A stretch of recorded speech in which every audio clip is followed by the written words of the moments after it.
Facts, Not Fiction, History of the Virginia Beach Voting System, Referendum Edition, 1994 to 1996. Have you seen the news about the Virginia Beach voting system? The Virginian Pilot recently published an article titled, Virginia Beach Council Member Criticizes Colleagues for Excluding Several from Referendum Discussion. There's a lot of history to this fight. In order to have all the information, we need to take you back 28 years to 1994. 67% of Virginia Beach's population of around 450,000 is white. 20% is black. That is according to U.S. Census Bureau's 2017 estimates. Currently, no minorities serve on the council. This is according to the Virginian Pilot on October 2nd, 2018. Let's do a referendum and ask the voters, says Virginia Beach City Council in 1994. Should Virginia Beach voters decide who represents their district, or should Virginia Beach voters vote for all the districts? So the referendum went on the ballot in 1994. The question was, should City Council request the General Assembly to amend the city's existing councilmanic electoral plan to provide for division of the city into 7 districts of approximately equal population, with 7 members to be elected only by the voters of their respective districts, and 3 members and the mayor to be elected by and from the city at large. So the voters voted on the referendum in 1994, and they had to decide if they wanted to vote for just one council person or all of them, even the ones in the districts that they did not live in. But the majority of voters did not want voters outside of their district deciding who represents them. Voters spoke and the referendum passed. Yay! Equal, fair representation. So what happens next when the voters have spoken for districts? Well, the city has to send it to the Virginia General Assembly to give final permission per the state code. It's great when democracy works and the voices of the voters are heard. But there's more to this story.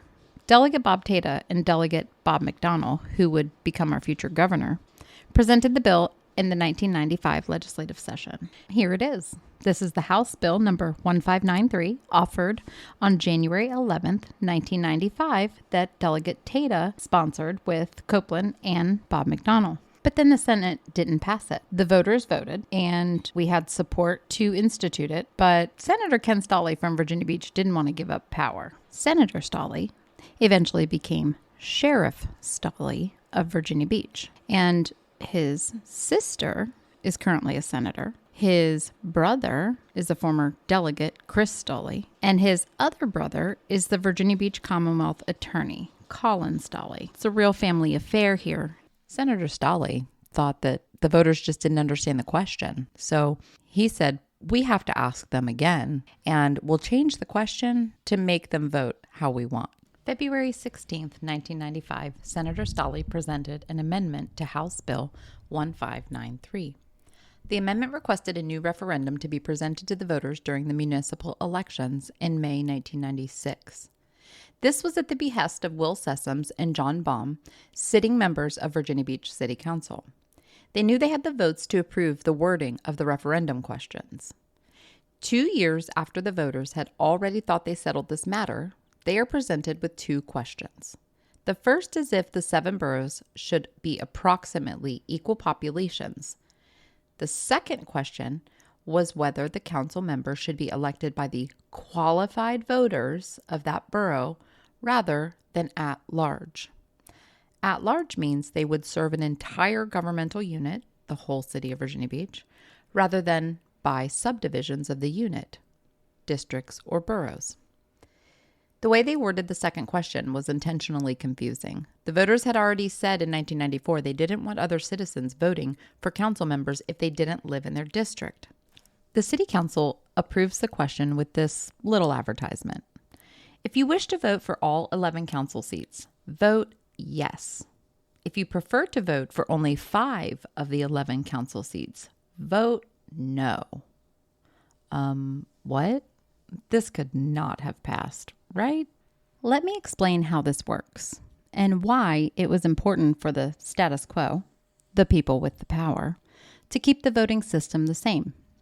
By confusing the voters with that referendum question, they were able to continue the practice of allowing voters from all over the city to vote for all candidates, regardless of where the voter lived.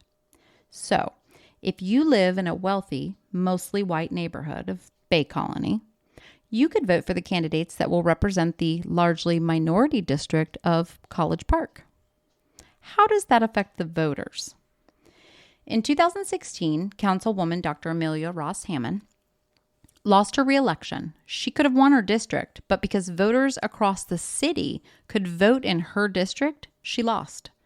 The powers that want to stay in power rally their friends to vote for the candidate they want to be seated on council. Virginia Beach has only ever had 6 minority council members since 1963, and no minorities have been re-elected until 2020.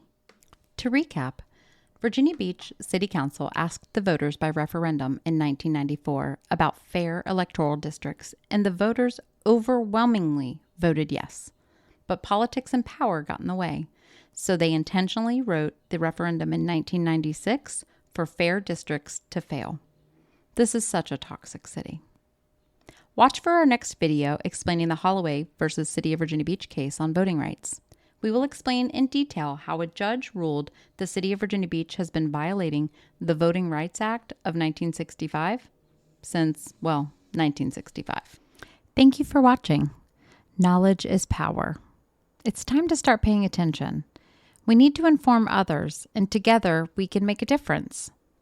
Share this video today with 10 people and spread the word. Your vote matters. We need to make sure our city leaders take it seriously. And please give us a follow on social media. Soon, we will be posting the next video in our series on the history of Virginia Beach voting system.